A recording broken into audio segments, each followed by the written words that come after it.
नमस्कार, KB Marathi news मध्ये आपलं स्वागत।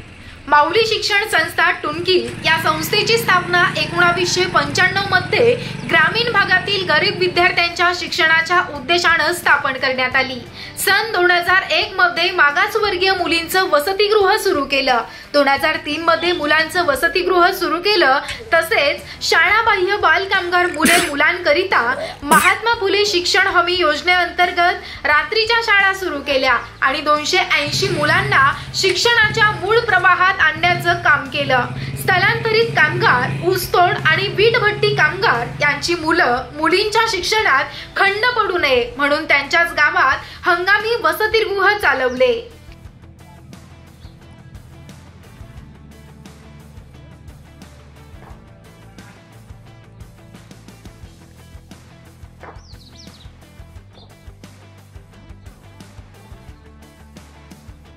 केबी न्यूज मध्ये आपणा सर्वांचे स्वागत। आपण आलेलो आहे वैजापूर तालुक्यातील प्रसिद्ध असलेले मदर टेरेस मुलींचे वसतिगृह।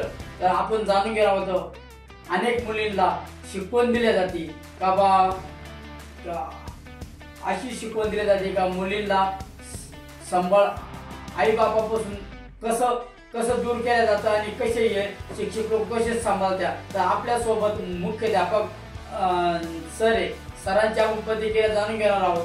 सर, ते मुलींना तुम्ही ते शिकवण देते आणि मुलींना जेव्हा आई बापाजवळून दूर केलं जातं तर या संदर्भात माहिती आपला पहिला परिचय।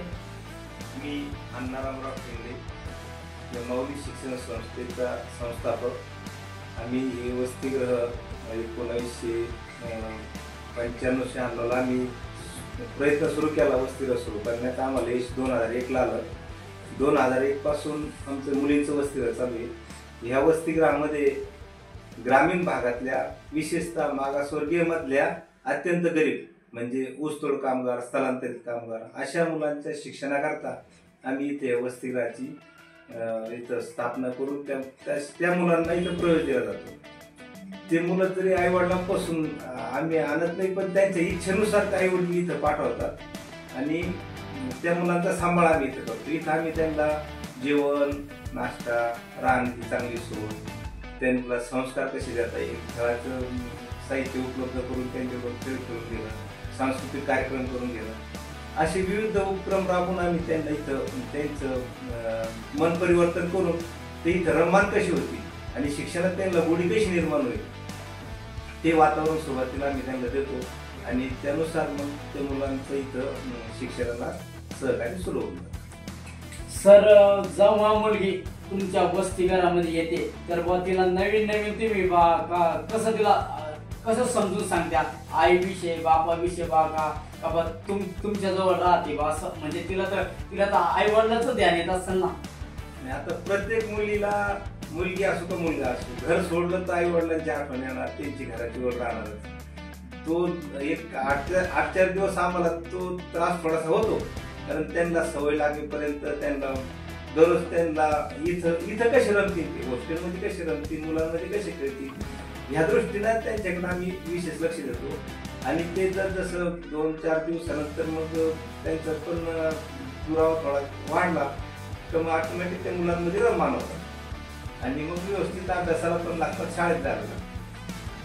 सर, आपल्या इथं शिक्षण म्हणजे किती शिक्षक आहे आणि कसं शिक्षण दिलं जातं? आता आपल्याकडे कसं आहे की वसतिगृहावर 5वी ते 10वीच्या मुली ही मुलं आहेत। ते 5वी ते 10वीचे मुलं जे गावाकडून आपण आणतो ते इथं त्यांची शाळा, इथे फक्त वसतिगृह त्यांचं घर आहे, त्यांचं निवासस्थान आहे, इथं त्यांना राहणं, खाणं, जेवण वगैरे सगळं मिळतं, पण त्यांना शाळेत दुसऱ्या शाळेत जावं। आता बरेच मुलं आपली न्यू हायस्कूल, इथं जिल्हा परिषद शाळा, इथं न्यू मराठी शाळा, असे मौलाना आझाद हायस्कूल असे वेगवेगळ्या शाळेमध्ये जातात आणि त्या वर्गावाईज ते त्या मुलांच्या ऐच्छिक आहेत, मुलं निवडतात कोणत्या शाळेत जायचं, हे त्यांचं घर आहे। इथं आम्ही त्यांना त्यांच्या कुटुंबासारखं कुटुंब प्रमुख म्हणून आम्ही त्यांना सांभाळतो। म्हणजे शिक्षणाचं आई बापासारखं प्रेम द्यायच्या बरोबर आहे। त्यांची आई वडिलांची भूमिका आम्ही इथं पार पाडतो, कारण त्यांच्या काही दुखणं, बाणं, काही अडी अडचणी आहेत, काही समस्या आहेत, कोणते काही प्रॉब्लेम आहेत तर ते त्यांना आई वडिलांची आठवण येऊ नये म्हणून आम्ही त्यांना ते ताबडतोब त्यांच्या दूर करतो आणि त्यांना शिक्षणाच्या ज्या ज्या सोयी सवलती आहेत त्या सगळ्या पुरवण्याचा प्रयत्न करतो. आणि जर मुलींना आता दिवाळी आली जवळ तर दिवाळीचं तुम्ही कसं करता असं केवढं नाही? आता सणवार आला तर मुलांना प्रत्येक सणाला तर मुलं काय घरी जात नाही, पण दिवाळी जर आली विशेषतः आता दिवाळीला सगळे मुलं सुट्टीमध्ये आई वडिलांकडे जातात. तर आई वडिलांकडे जाताना तर त्यांच्या घरी जाण्याची म्हणून ओढत भयंकर असते मुलांना, आपण घरी कधी जाऊ कसं जाऊ, आणि ते त्यांचं घरचं जाण्याचा एक उत्साह वेगळाच असतो. त्यांची दिवाळीची सुट्टी त्यांच्या गावाकडेच असते. दिवाळी सुट्टीनंतर मग जेव्हा शाळा रेग्युलर सुरू होतील तेव्हा ते परत वस्तीगृहामध्ये वापस येतात. पण मग तुमचं मन लागत नसं असं नाही. आता आमचं कसं आहे म्हणजे कसं 12 महिने बा तुम्ही थांबलायचं असं म्हणजे मग दिवाळीची सुट्टी असो उन्हाळ्याची सुट्टी असो आम्हाला त्यांच्याशिवाय करमतच नाही. हे मुलं म्हणजे आमचं दैवत आहे इथं, आणि ते जर इथं नसलं तर आमचाही जीव लागत नाही. त्याच्यामुळे मग आम्हाला सुट्टीमध्ये मग एक तर कुठंतरी बाहेर जा, नाहीतर मग पाहुणे रावलं तर तो, कारण आम्हाला एकदा मुलं आले तर आम्ही इथून कुठे झालो नाही. आमचं पूर्ण कुटुंब याच्यामध्ये वाहून घेतलेलं आहे. आम्ही सगळे सदस्य आम्ही याच कामात आहे. आम्हाला मग सुट्ट्या लागल्या तर आम्हाला कुठंतरी पाहुणे रावलं तर जाता येतं, तोपर्यंत आम्ही इथं असतो. तर आपल्या वसतिगृहामध्ये किती मुलं आणि किती मुली किती आपल्या वसतिगृहामध्ये? आपल्याकडं मुलींची शासनमान्य संख्या 48, पण बऱ्याच मुली गरजवंत मुली असतात. 48ची प्रवेश क्षमता संपली तरी काही इतके गरजवंत असतात का ती आपल्याला अगदी काही करा सर आमच्या एवढ्या मुलीला इथं राहू द्या, तर असे काही 4-2 मुली आमच्याकडे एक्स्ट्रा असतात. तसे ते नियम आहे, पण पालकांची इतकी इच्छा असते का ते म्हणते मग तिचं शिक्षणच होणार नाही. तुम्ही जर तुमच्याकडे घेतलं नाही तर तिथे शाळा होणार नाही. आमच्या गावात इथपर्यंत शाळा तिथून कुठे शाळा नाहीये, आम्ही दुसरीकडे तिला पाठवू शकत नाही. कारण पालकांचा विश्वास आहे आपलं. मी आता जवळपास 40 वर्षापासून वस्तीगृहातच काम करतो. सर तुम्ही 40 वर्षापासून करते बा, तर तुम्हाला असं कसं वाटलं का बा आपण एका आदिवासी का मुलींना शिकून आणि मोठं करावं? आणि हे त्याचं कारण असं आहे का मी माझं गाव टुनकी, मूळ गाव टुनकीमध्ये शिक्षण घेत असताना 7वी पर्यंत मला तिथं गावात शाळा होती. 7वी पासून पुढं शाळेत कुठं जायचं तर मला आंचलगावचे नन्नवरे सर होते, त्यांनी मला मार्गदर्शन केलं की तू वैजापूरला वसतिगृहामध्ये राहणार. तर मला काहीच माहित नव्हतं वसतिगृह काय काय काय, ते वडिलांना सांगितलं तर वडील म्हणजे आम्हाला काहीच माहिती नाही. मग त्यांनी आम्हाला पत्ता वगैरे दिला आणि मी वैजापूरला वस्ती, तर असं जे वसतिगृह मागासवर्गीय मुलांचं वसतिगृहामध्ये मी 8वी 9वी 10वी मी त्या वसतिगृहात शिकलो. आणि तिथं शिकत असताना तिथं काय अडचणी येतात, मुलांना काय समस्या येतात, काय त्रास होतो, हे पूर्ण मी अनुभवलेलं आहे. आणि तो त्रास होऊ नये म्हणून मग मी माझ्या डोक्यात पहिल्यापासून होतं की आपण काहीतरी वेगळं काहीतरी करावं, काहीतरी संस्था करावं. यावेळी मला ती संधी मिळाली, संस्था सुरू झाली, वसतिगृह मिळाली आणि मला ती सेवा करायची संधी मिळाली. तर जी आम्हाला जो त्रास झाला तो मुलांना होऊ नये त्याच्याकरता मी तेवढं पूर्ण सुविधा वसतिगृहामध्ये मी देण्याचा प्रयत्न केला. सर आतापर्यंत किती मुली अशा म्हणजे काही सर्व्हिसला लागल्या का आपल्या संस्थेमध्ये आल्यापासून? दरवर्षी आपले बॅच बाहेर पडते 10वी 5वी, तर त्यातल्या कमीत कमी 1-2 मुलं 1-2 मुली आम्हाला नंतर 4-5 वर्षांनी निरोप येतो का सर मी कोणी पोलीस झालं, कोणी PSI झालं, कोणी क्लार्क, आता BRC मध्ये 1-2 क्लार्क आहेत, असं म्हणजे वेगवेगळ्या ठिकाणचे जेव्हा निरोप येतो तर मग आम्हाला ते समाधान वाटतं का आपण केल्याचं काहीतरी समाधान झालं आणि एक आनंद पण मिळतो. आणि कधी कधी मुलींना नंतर ते जेव्हा लग्न वगैरे राहतात तर ते मिस्टरला घेऊन त्यांच्या मुलांना घेऊन आम्हाला जेव्हा भेटायला येतात तर तो एक आनंद आमचा म्हणजे आम्हाला सर्वस्व देऊन जातो. म्हणजे तुम्ही लहानसं मोठे केलं होतं तुम्हाला म्हणजे उपकार विसरत नाही बा मुलगी? नाही, बऱ्याच मुलींना त्यांना जाणीव असते, कारण आमचं हे कुटुंब आहे, कुटुंब म्हणून आम्ही चालवतो. आणि जेव्हा ते कुटुंबाचा सदस्य म्हणून ते आमच्याकडे जेव्हा बघायला लागतात तर मग तेव्हा ते डोक्यात काय असतं तर मुलींच्या का आपल्याला मॅडमला भेटायचं, सरांना भेटायचं, आणि जेव्हा ते कधी संधी मिळते तर मग त्या येऊन भेटतात. सर आता एक म्हणायचं आहे का बा आता जो मुलींना आता तुम्ही मुलींना तुमच्या संस्थेमध्ये भरती करता तर खाण्यापिण्याचं कसं करते बा, खाण्यापिण्याचं वास एवढा खर्च करून डेव्हलपमेंट करते असं? त्याचं असं आहे का आपल्याला प्रत्येक मुलामागं शासनाकडून म्हणजे समाज कल्याण खात्याकडून 1500 रुपये ग्रँट मिळते. त्या 1500 रुपयामध्ये आपल्याला त्यांना जेवण द्यायचं, वरण भात भाजी पोळी नाश्ता, त्याच्यात तुमचं आरोग्य लाईट बिल सगळं त्या 1500 रुपयात करायचं. तर तेवढ्यामध्ये ते काय शक्य होत नाही, कारण महागाई खूप वाढली. ज्यावेळेस धान्याचे भाव 50% होते, आता 100% झाली, इतकी वाढ झाली. तेव्हाची ग्रँट ती होती तीच आजपर्यंत. पण महामार्गात आम्ही इथे वेगवेगळ्या कार्यक्रमानिमित्तानं काही दानशूर व्यक्ती, काही प्रतिष्ठित व्यक्तींना इथे कार्यक्रमानिमित्तानं बोलवतो, त्यांना ही सगळी परिस्थिती दाखवतो आणि त्याच्यामध्ये आम्हाला बरेच लोक मदत करतात. धान्य स्वरूपात करतात, वस्तू स्वरूपात करतात, कुणी तेल देतं, किराणा भरून देतात, भुईमुगाच्या शेंगा देतात, गहू बाजरी देतात. तर अशा मदतीमुळे मग आम्हाला थोडा हातभार लागतो आणि त्याच्यावर आमचं खर्च ॲडजस्ट करतो. सर मग आता जर आता हे जे बिल्डिंग आहे या बिल्डिंगचं कसं असं म्हणजे खर्च येते असं पाणी लाईट बिल येते?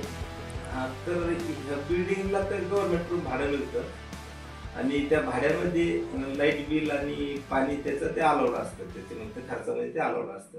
त्याच्यामुळे बिल्डिंगचा एवढा खर्च नाही त्याच्यात काही.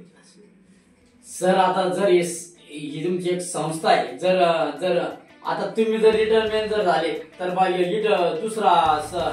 दुसरा हे होऊ शकतो बाबा असं? हा, आता मी तर तसा म्हणजे कर्मचारी नाहीये, मी संचालक म्हणून काम करतो आणि संचालकाला सेवानिवृत्ती नसते. तर जोपर्यंत माझ्याकडून काम होईल, काम करण्याची माझ्या शरीरामध्ये जोपर्यंत क्षमता आहे तोपर्यंत मी सांभाळीन. त्याच्यानंतर तिथून पुढे मग त्याला कोण सांभाळील, कोण वारसदार येईल ते आज काय सांगू शकत. म्हणजे जवळ तुमच्याकडून जेवढी सेवा होती तेवढं तेवढी सेवा द्यायचं काम करता बा, जितकं माझ्याकडून होईल. कारण माझं सर्वस्व आहे, माझं सर्वस्व वस्तीकडे आहे. त्याच्यामुळे मला दुसरीकडे कोणी काही काम सांगितलं मला दुसरं काहीच पटत नाही. मला फक्त वस्तीरामध्ये राहणं, मुलांची सेवा करणं, त्यांच्या अडीअडचणी सोडवणं याच्यात मला सर्वस्व आनंद. सर आता पुढला प्रश्न सर, मग आता त्यांना जर बाय चान्स गावात जर जायचं असलं तर शाळामधून तुम्हाला तुम्ही कसं डेव्हलपमेंट करायचं? त्यांना जर बाहेर जायचं असलं कुठं कोणाला फिरायसाठी द्यायचं असलं, कोणाला मुलीला तर असं नाही. आई वडील जर आले तर आम्ही त्या आई वडिलांबरोबर त्यांना पाहतो. समजा एखाद्या मुलीचे आई वडील आले, त्यांचं म्हणणं आम्हाला गावात काही त्यांना खरेदी करायची तर ते घेऊन जाऊ शकतात. पण असं एकट्या मुलीला आम्ही वस्तीगृहाच्या बाहेर पाठवतो. जर कोणी काका मावशी कोणी आलं तर नाही, नातेवाईक बरोबर फक्त आई वडील बहीण भाऊ. आता जर आमच्या ओळखीचे असेल, मावशी काका, जर ते नेहमी येत असलं ना, आता आमचा विश्वास बसला की खरोखरींचे पालक आहे, तर अशांबरोबर मग आम्ही ते पण लेखी अर्ज घेऊन सोडतो.